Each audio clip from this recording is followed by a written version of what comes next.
পিতামাতার খেদমত করবেন, কারণ এই পিতামাতাকেও ভালোবাসতে ইজ্জত করতে আল্লাহ নির্দেশ দিয়েছে। সুবহানাল্লাহ।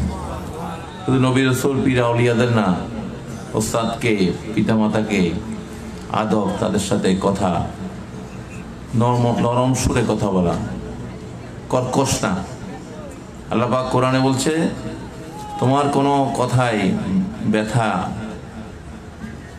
কথার কারণে তোমার পিতা মাতা যেন উ শব্দটা উচ্চারণ করে ব্যথা না পায়।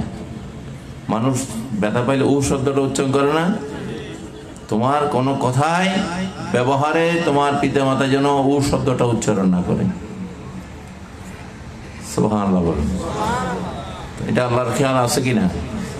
আল্লাহ পাক কোরআনে পরিষ্কার বিষয় বলেছেন, তুমি যতই নামাজ পড়ো, রোজা রাখো, যদি আল্লাহর এই হুকুমের ব্যর্থই করো, আল্লাহর রহমতের হকদার হইবা? হ্যাঁ, জান্নাত তো অনেক দূরের কথা, এত সোজা না জান্নাত।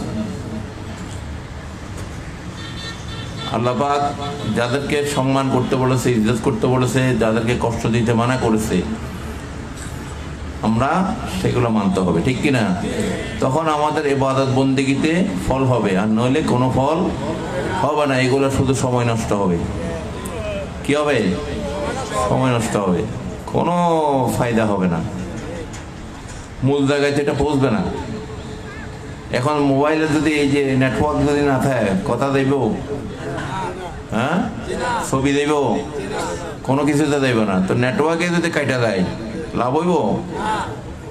সারা পৃথিবীতে ঘুরে ঘুরে নামাজ পড়লেও শয়তানের মতো ইবলিস এরকম ৯.৫ লক্ষ বছর ইবাদত করছে আল্লাহ, পরে কাটতে গেছে, এগুলো আছে আর নাই। ইবলিস আদম হয়ে গেলে আর এই ইবাদত বন্দিকের কোনো ফায়দা নাই। এই জন্য পিতা মাতার সাথে বেয়াদবি করা সবচেয়ে বড় নাফরমানি।